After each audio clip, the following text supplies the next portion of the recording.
Hello, everyone. I know it's late, but I decided that I need to come out and, have another speech today or whatever you want to call it. Again, I'm a little nervous. I'm new at this. Hey, happy Memorial Day. I know what that looks like for a lot of people right now. Cookouts, cold drinks, maybe a parade on TV, maybe your family's gathering somewhere and you're either there pretending everything is fine or you are not there because things got too complicated. Maybe you're sitting somewhere alone right now. Maybe you already messed up today. Maybe you woke up this morning and the first thought in your head wasn't freedom, it was shame. Or what's the point?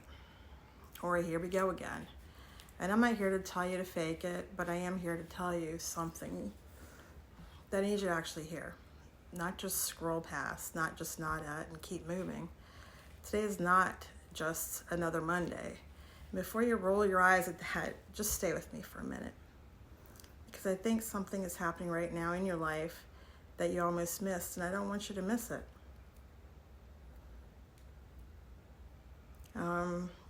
This message is very, very important. Memorial Day is about honoring people who gave everything. People who walked into situations they didn't know they'd come back from. My brother is one of them. People who carried weight that nobody around them fully understood. People who showed up anyway, scared, uncertain, maybe even broken, and kept moving forward. That was me for years. And I want to stop right there because I think that's you, me. Maybe not in a military uniform, but you have been in a war. Don't let anybody tell you different. Addiction is a war. Depression is a war. Feeling like you don't belong anywhere, that's a war. Sitting in a church pew and feeling more judged than you felt walking in than walking out, never going back, that was a wound, and it was real. A lot of you tried the church thing. Some of you tried it more than once. And what you got was a dress code you didn't know about, a social circle you couldn't crack, a sermon that felt like it was just aimed at somebody else's perfect life. And maybe someone pulled you aside and let you know in so many words that your mess was a little too much for their building. I am not here to defend that. I'm not going to explain it away or tell you those people meant well or that you need to give it another shot at First Baptist, whatever, or any other religion. What I will tell you is this: Jesus was never the problem. The institution sometimes gets it wrong. The people sometimes get it catastrophically wrong. But Jesus, the actual Jesus, the one who ate with people that society had written off, the one who touched lepers when nobody else would get within shouting distance, the one who looked at a woman who'd been through 5 relationships and told her the truth without making her feel worthless, that Jesus never left you. He never looked at your relapse and said, I'm done, wipe his hands clean. He never looked at your doubt and said, come back when you've got this figured out. He never looked at your anger at the church and said, how dare you? He said, come, just come. That's it. That's all he's been wanting. And there's a verse I want you to sit with today, or tonight, I mean. It's from Isaiah 43, and I need you to hear it like it's being spoken directly to you, because I believe with everything in me that it is. Forget the former things. Do not dwell on the past. See, I am doing a new thing. Now it springs up. Do you not perceive it? I am making a way in the wilderness and streams in the desert. Isaiah 43, 18 through 9. Read that again. Forget the former things. Not pretend they didn't happen. Not act like your past didn't cost you something real. But stop building your identity on it. Because here's what a lot of us do, and I'm talking to myself here too, like seriously. We take our worst moments and we wear them like a name tag. Hi, I'm the addict. Hi, I'm the one who walked away. Hi, I'm the one who couldn't hold it together. Hi, I'm too much. I'm not enough. And God's up there going, that's not your name. See, I'm doing a new thing. Not a fixed version of the old thing. Not a patched up, barely holding together version of what you used to be. A new thing. And then he says something that wrecks me every single time I read it. Now it springs up. Do you not perceive it? Now, right now. Not when you get clean. Not when you figure out your relationship. Not when you finally feel worthy enough to show up. Now. It's happening now. The question he's asking is, are you paying attention? Are you? Especially these days, you need to. Here's what I need to say out loud tonight on Memorial Day 2026, because I think some of you need to hear it more than you need another hot dog or lawn chair or, for now, couch or bed. You are not disqualified. I don't care what happened last night. I don't care what happened last week. I don't care what's been happening for the last 5 years, 10 years, whatever. You are not disqualified. The enemy of your soul, I'm going to call him out directly, has one primary strategy with people like you and me. It's not to make you do something terrible. It's to make you believe what you already did permanently removed you from the table with Jesus. Because if he can get you to believe you're too far gone, you'll never even try. You'll just go through the motions, or you'll numb out, or you'll keep isolating, and he wins without even having to work that hard. But that's a lie. And today, we're calling it out. The Holy Spirit and I want to talk about him for a second, because I think he gets misrepresented constantly. The Holy Spirit is not a weird church feeling. He's not goosebumps at a concert or emotional music manipulating the room. He's a real, active, present force in your life right now, and his job is to lead you into truth. And the truth he wants to lead you into today is this. This, right now, is your moment. Next week, not next year's moment, not after your next birthday or your next anniversary, Chip, or after you've had a few more good weeks. This moment, right here, right now, tonight.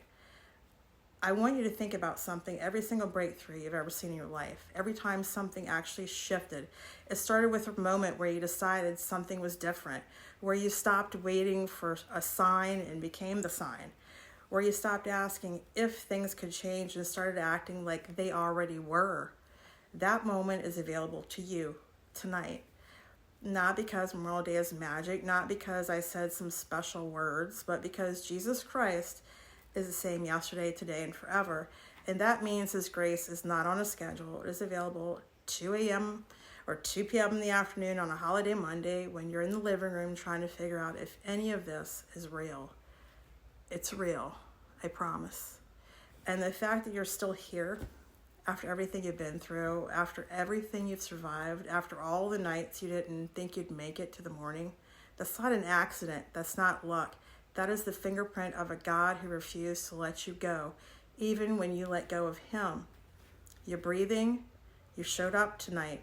That's already the miracle. Now let's talk about what comes next. What comes next is kind of like an awakening. I need to say something that might sting a little, though, because I respect you too much to just tell you what feels good. A lot of people in our situation, addiction, church hurt, isolation, mental health stuff, shame spirals, a lot of us get really good at surviving instead of living. We get in a maintenance mode. We white knuckle through the days. We make it to Thursday. We make it to the weekend. We make it through the holidays. We survive. Barely sometimes. And surviving is not nothing. Surviving took everything you had, some seasons. I'm not diminishing that at all. But surviving was never the full vision.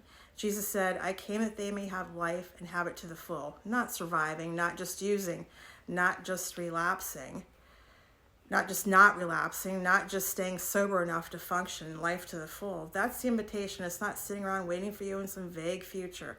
It's crashing into tonight like a wave that doesn't apologize for being loud. So here's your wake-up call, and I mean this with the most love that I have. Stop waiting to feel ready. Stop waiting to feel worthy. And there's Nat in here. Stop waiting for the shame to clear up before you take a step forward towards something real. The shame doesn't clear up first. You take the step, and then the light starts to come in. That's how this works. That's how all this always works. You're not going to feel like a new person and then the change. You change even just one small move, and then you start to feel it. You get up. And, here's where I land today, and I want this to be simple because simple is what sticks. If you've been waiting for a sign that it's time to get serious about your life, this is it. If you've been waiting permission to believe that God still wants you, even after everything that you've done, you have it. If you've been waiting for someone to look you in the eye and say, you're not too far gone, you're not too broken, you're not too much, you are exactly the kind of person Jesus came for. Consider it said. Today is Memorial Day. We honor the people who gave everything for something bigger than themselves. I want you to walk away from today honoring The people who never got their breakthrough by taking yours. Don't let today be another day you almost started over. Right now, start over in this moment. You don't need a church building. You don't need a program. You don't need your life to be cleaned up first. You just need to take one honest step toward Jesus and say, I'm here, I'm a mess, and I'm not running anymore. That's the prayer. That's the whole thing. You don't need fancy words. He's been waiting for you. Not impatiently, not the way people wait to get you finally to get together, but the way someone waits who already knows how the story ends, who already knows that you make it, who already sees the version of you on the other side of this. He sees it. Now it's time for you to see it too. You are not the sum of your worst days. You are not your addiction. You are not what they said about you in that church. You are not the person who keeps failing. You are someone Jesus refused to give up on. And that makes you someone worth fighting for. Happy Memorial Day. Love you all. Love you all. Keep rising. Talk to you tomorrow. Night.